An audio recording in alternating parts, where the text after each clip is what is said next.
Good day, everyone, and welcome to Weide-Market, where we build community around developing entrepreneurs and side hustle incomes, and not only focused on creating financial abundance, but also genuine wealth. And if you check out the rest of my channel, you'll see more details and content about that. And I invite you to check out the links in this description of this video about other links and so on that I'll be sharing. My guest today is Heinrich Rouvier from the SA Accounting Network, and today we will be covering the topic of how does your side hustle income impact your taxes, and how do you manage it in different ways of budgeting as well as declaring that to the taxman. Heinrich, I see that you are quite passionate about helping entrepreneurs and so on. Maybe you can tell us a little bit more about that passion and what it is you do on a daily basis. Yes, yeah. So just a quick introduction. As you said, my name is Heinrich. I'm an accountant. I'm based down in Cape Town. I grew up in Johannesburg, and I think we moved down to Johannesburg, I think 2014. I think I registered my first official business in 1993. So that's going back like donkey's years. So that gives you an idea about how many times I've been around the block. And I remember even at school, or even before that, I remember I initially I was working at a chemical factory, and I was earning like a minimum wage. I think back then I was like earning like 200 Rand a week or something, but I just decided now I've got to do something extra. So I started my extra sideline business, and I was actually selling peanut butter and t-shirts to the guys that work in the factory with me. And I actually made more money on my side hustle than what I actually did from a normal work. And that was really amazing. I mean, I was a youngster, I was 18 years old. And I think that is where my passion started for entrepreneurs and people running sideline businesses. I remember even my father growing up, he always had these sideline businesses as well. He was always fixing cars and doing this and selling that. And I think that is where I picked up a lot of my passion when it comes to small businesses and just helping the guys and just giving the guys guidance, because at the moment, there's not a lot of material out there. There's not a lot of people to actually help small businesses to get going. And then, when Yuri asked me to come onto his channel and come have a chat to you guys, I grabbed it with both hands, because it is definitely something that I'm passionate about. So thanks for having me today. I hope that your viewers get real good benefit out of the video, and I'm obviously excited to see the feedback about about our chat today. Yes. Heinrich, thank you very much again for joining us. I'd like to touch on that point where you say, starting a side hustle income. I get so many comments on my channel where people say, yeah, it's impossible because they live on, or they earn minimum wage, and it's impossible to put money away for even trying to invest, never mind saving, and never mind starting a side hustle. So that topic of, or that issue of starting something to generate that extra income is such an important thing. Yeah, no, I agree with you fully. And I think what also happens, a lot of people start a job or they work out of necessity. They haven't got a choice. They have to pay the bills and buy food and all that type of stuff, but there's a lot of people out there that I believe that's got the potential to be exceptional entrepreneurs, but they haven't got that thing that just pushes them over the line to say, okay, now let's take step one of me starting my own business, doing a little bit of market research and stuff. I remember back then, just going back to my peanut butter business that I had, it was actually such a funny thing. I just looked around, I saw that there was a demand out there, that people were looking for really good quality supplements and stuff like that at that stage. And I saw that this guy, there was actually a guy in Pretoria at that stage who was selling t-shirts like a wholesale, and he was selling peanut butter. It was the weirdest thing, and I just decided I'm going to go for it. So once a week, I remember I used to get all the orders and stuff, drove through to Pretoria. I still had a little blue Beetle that I used to go through to Pretoria, and I would stack that thing with peanut butter and t-shirts and go back to Germiston, and then I would go sell my t-shirts and my peanut butter there.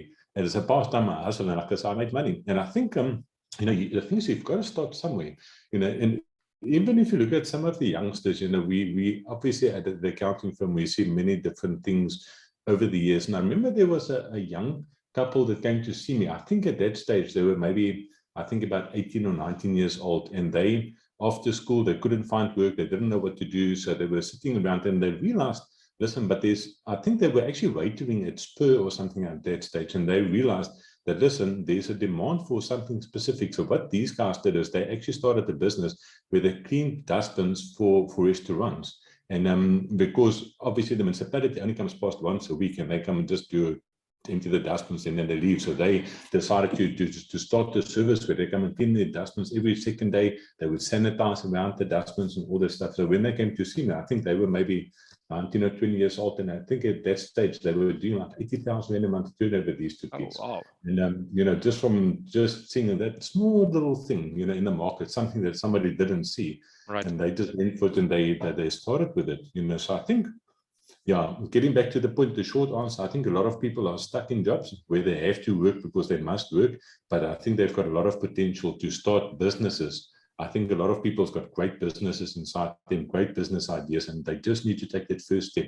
Because I think we're all scared, and we're scared to start with what we've got. And I think that is one of the big barriers why people don't end up starting the businesses. And I think many people think that you have to have everything in place to be able to start. And the fact is, if you just start with that first video, with that first dustbin, with that first whatever it is, just start doing something and learn from that and build on that. And I think that's such an important thing to talk about. So we spoke a little bit about the necessity almost to live on or to generate that extra income. Me personally, I believe that we're almost at a stage in the economy now that you can't just rely on one income alone. You have to generate some extra income. Now that doesn't mean that you have to go find an extra job. I truly believe that there are many ways of generating that income. How do you feel about the necessity for generating extra income? Always, if you look at starting a business on the side, you know, I always say to my clients when they come see me the first time, is that a business, that there's always two sides to a coin. So on the one side, you want to start something that can generate obviously extra income so that you can start earning extra money on the side, so you can pay for a holiday or you can buy a new car or whatever it is that you want to buy. But I think where a lot of potential lies with part-time businesses, and I think business in general, is that people forget the long-term value that they're actually building when you've got a business. So just take for an example, if you've got a sideline business, let's say for instance you do digital marketing. I just want to take that for an example. Let's say for instance you decide you want to manage a couple of guys, social media, get one or two companies on board, and you get to a stage where you can maybe, let's say for instance, generate a monthly income of 10,000 Rand. What do you think would that business be worth if you want to sell it one day? You just a rough guess. What do you think it might be worth? I really do not have a clue. I would, as from an engineer's point of view, I would say 10,000 Rand a month over 5 years times 12 months a year and kind of work it from there. I don't know.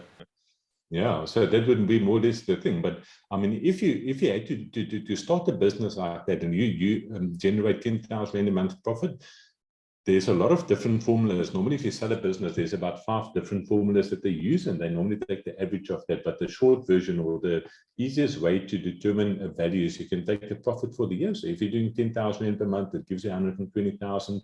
And then depending on the type of business, but you would take that amount and then you would multiply it with a factor of maybe, let's say, for instance, between 4 and 6. So in our example, let's say, for instance, we take 5, and then plus then you would add all the assets and stuff like that. So if you had to sell that little business that you started on the side, you'll be able to easily get maybe about 600-700, maybe even 800,000 Rand for that little business. So it's not only just a thing that you start to generate a monthly income from, but I mean, flip, all of us can work, can do with extra 800,000 Rand. Imagine you can probably almost buy like your first investment property with 800,000 Rand. And it's not rocket science to start a small business and to get a business that you can make 10,000 Rand a month profit.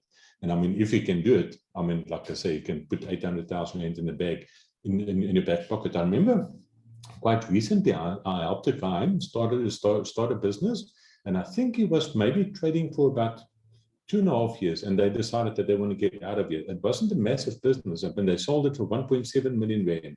They actually moved to Canada, no, to Panama now, and they started doing something that side down. But I mean, to run a business for 2 years and end up selling it for 1.7 million, that is good money. You know, I'll take it. I won't. Yeah, No, for sure, absolutely. Yeah.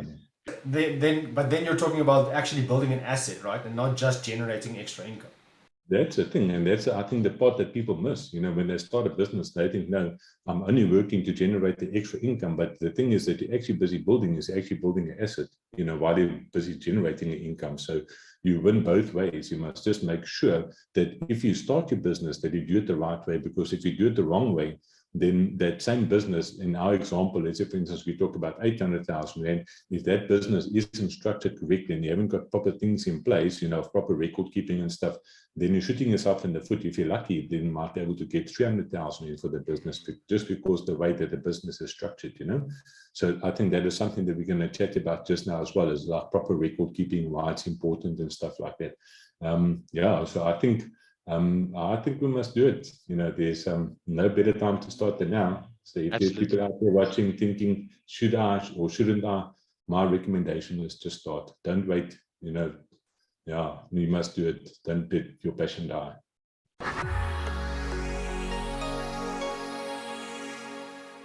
Absolutely. No, for sure. Thanks for that, Hendrik. And I think that brings me to the next question is, I think another barrier for people is that, they think, I was actually chatting to a guy this morning, and he was saying, he earns enough income. He doesn't want to make more money, because then it brings more responsibilities and more, he needs to pay more taxes and those kind of things.